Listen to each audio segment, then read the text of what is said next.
എന്താണ് പാപം? ദൈവ സ്വഭാവത്തോട് പൊരുത്തപ്പെടാൻ കഴിയാത്ത അവസ്ഥയാണ് പാപം.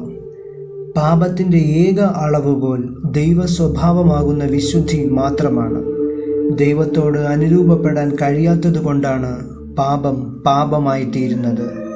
നമുക്ക് ദൈവത്തിൻ്റെ സ്വഭാവത്തെക്കുറിച്ച് വ്യക്തമായ അറിവില്ലെങ്കിൽ പാപം എന്താണെന്ന് മനസ്സിലാക്കുവാനും കഴിയുകയില്ല.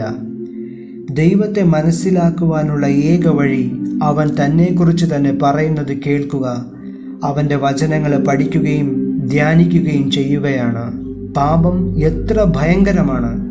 വീണ്ടും പറയട്ടെ, പാപത്തിൻ്റെ ഭയങ്കരത മനസ്സിലാക്കണമെങ്കിൽ ദൈവം അതിന് കണക്കാക്കിയിരിക്കുന്ന മൂല്യനിർണയം എന്താണെന്ന് കേൾക്കണം. പാപം ചെയ്ത ദൂതന്മാർക്ക് തീപ്പൊയ്കയിൽ നിന്നും രക്ഷപ്പെടുവാൻ കഴിയുകയില്ല എന്നത് തന്നെ പാപത്തിൻ്റെ ഭയങ്കരത എന്താണെന്ന് കാണിക്കുന്നു. ആദാം ഹവ്വ എന്നിവരുടെ ഒരു പ്രവൃത്തി മനുഷ്യവർഗത്തിന് വരുത്തിയ അധഃപതനവും വീഴ്ചയും എത്ര ഗൗരവമുള്ളതാണെന്നും എല്ലാറ്റിലുമുപരിയായി പൂർണ്ണനായ ദൈവപുത്രൻ നമ്മെ വീണ്ടെടുക്കുന്നതിനായി ക്രൂശിൽ സഹിച്ച കഷ്ടതയും വെളിപ്പെടുത്തുന്നത് പാപത്തിൻ്റെ ഘോരത്വത്തെയാണ്.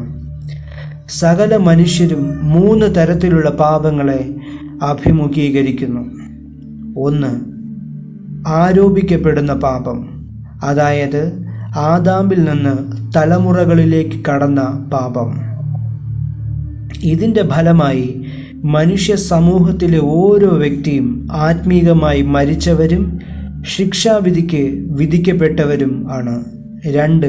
ജന്മപാപം, അതായത് ഓരോ മനുഷ്യനും അവരുടെ മാതാപിതാക്കളിൽ നിന്ന് ലഭ്യമായിരിക്കുന്ന പാപപ്രകൃതം. നമ്മുടെ സ്വാഭാവിക ബലഹീനതകളും സ്വാഭാവിക ശക്തിയും ഭൗതിക സ്വഭാവങ്ങൾ പോലെ നമ്മുടെ മാതാപിതാക്കളുടെ താല്പര്യങ്ങളുടെ സംയോജനമാണ്. ആകയാൽ പാപപ്രകൃതം എന്നത് വിരലടയാളം പോലെ വ്യക്തിഗതമാകുന്നു. ഒരിക്കലും 2 വ്യക്തികൾ പൂർണ്ണമായിട്ടും ഒരുപോലെ ആയിരിക്കുകയില്ല. 3. വ്യക്തിപരമായ പാപം.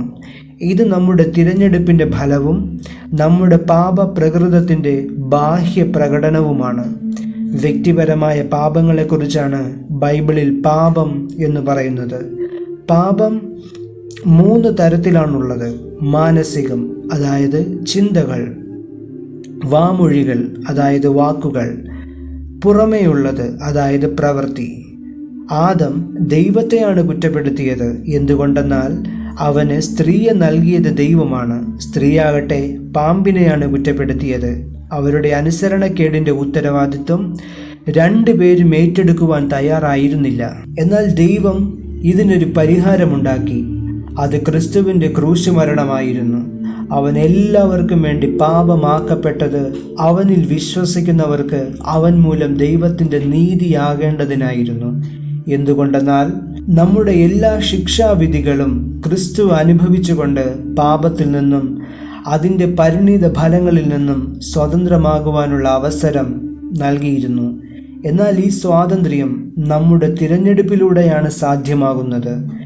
ഏദൻ തോട്ടത്തിലെ വൃക്ഷത്തിലേക്ക് നോക്കിയ ആദാമിന് അതിൻ്റെ ഫലം തിന്നാൽ ഉണ്ടാകുന്ന പരിണിത ഫലം എന്താണെന്ന് മനസ്സിലായെങ്കിലും അത് അവൻ തിരഞ്ഞെടുക്കുകയും ആത്മീക മരണം അനുഭവിക്കുകയും ചെയ്തു.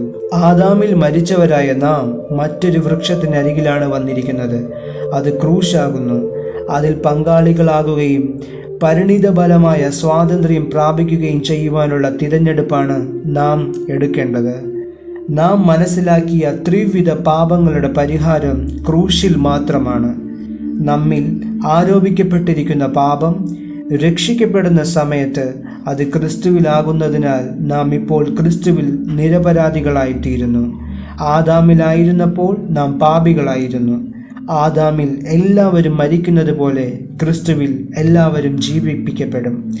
ജന്മപാപം പരിഹരിക്കപ്പെടുന്നത് യേശുക്രിസ്തുവിൽ വിശ്വസിച്ചപ്പോൾ നമുക്ക് പുതിയ സ്വഭാവവും പാപം ചെയ്യാൻ കഴിയാത്ത ആത്മാവിനെയും ലഭിക്കുമ്പോഴാണ്. ഒരുത്തൻ ക്രിസ്തുവിലായാൽ അവൻ പുതിയ സൃഷ്ടി ആകുന്നു. വ്യക്തിഗത പാപം.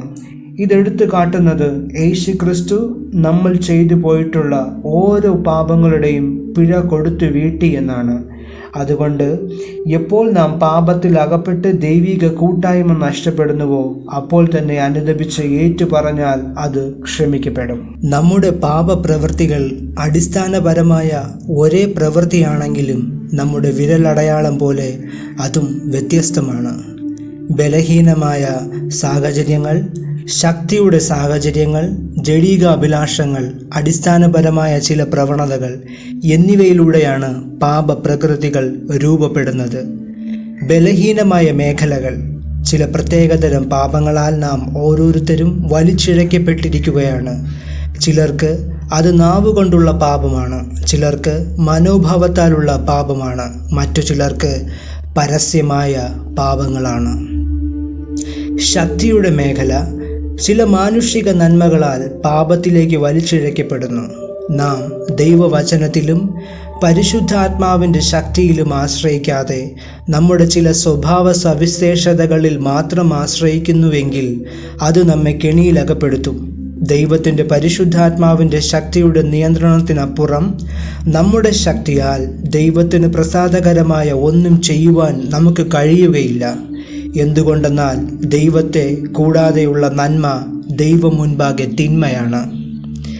വ്യക്തികൾ എന്ന നിലയിൽ നമ്മുടെ ജഡീകാഭിലാഷങ്ങൾ നമ്മുടെ ബലഹീനതയെയും ശക്തിയുമാണ്. ചില വ്യക്തികൾക്ക് പണത്തോടുള്ള ആർത്തി, ചിലർക്ക് അധികാരം, ചിലർക്ക് പ്രശസ്തി, മറ്റു ചിലർക്ക് ലൈംഗിക ആസക്തികൾ. ഈ 4 പാപപ്രകൃതികളിൽ നിന്ന് വളരെ വലുതും പ്രത്യക്ഷവുമായ വിവിധ പാപ സ്വഭാവങ്ങൾ രൂപപ്പെട്ടു വരും. ഉദാഹരണമായി, മാനസിക പാപങ്ങളുടെ ബലഹീനതയുള്ള ഒരു വിശുദ്ധൻ പരസ്യമായി പാപം ചെയ്തവനെ വിധിക്കുമ്പോൾ, പരസ്യമായി പാപം ചെയ്ത വ്യക്തി സന്യാസിയുടെ സ്വയനീതിയെയും കണ്ണിന് മുൻപിൽ കാണുന്ന എന്തെങ്കിലും അദ്ദേഹത്തിൻ്റെ കപടഭക്തിയെയും എതിർക്കും. എന്നാൽ അധികാരമോഹിയും നാവുകൊണ്ട് പാപം ചെയ്യുന്ന ബലഹീനതയുള്ള ഒരു വ്യക്തി സ്വയം പുകഴ്ത്തുന്നതിനായി മറ്റുള്ളവരെ വിമർശിച്ചു തള്ളുകയും പുച്ഛിക്കുകയും ചെയ്യും. ഭാവനാ സംബന്ധമായി പാപം ചെയ്യുന്നവൻ മറ്റുള്ളവർക്കെതിരെ തിന്മ ചെയ്യാതെ പുറമേ നല്ല മനുഷ്യനായി കാണപ്പെടും. മനുഷ്യന്റെ ഹൃദയങ്ങളെ അറിയുന്ന ദൈവത്തിന്റെ മുൻപാകെ എല്ലാവരും പാപികളാണ്. കർത്താവിന്റെ ശിഷ്യനായിരുന്ന യൂദ ഇസ്കരിയോത്ത് പണത്തോടുള്ള ആസക്തി കാണിച്ചപ്പോൾ ശൗൽ അധികാരമോഹം കാണിച്ചു.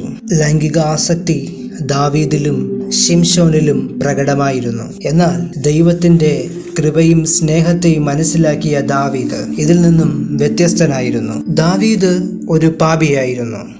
അവന് തൻ്റെ പാപപ്രകൃതിയിൽ ഭോഗാസക്തി എന്ന പാപം ഉണ്ടായിരുന്നു. ദാവീദോ ദൈവകൃപ മനസ്സിലാക്കി താൻ പിന്മാറ്റത്തിലായിരുന്നു എങ്കിലും അനുതാപത്തോടെ മടങ്ങി വരികയും തെറ്റ് തിരുത്തുകയും ചെയ്തു.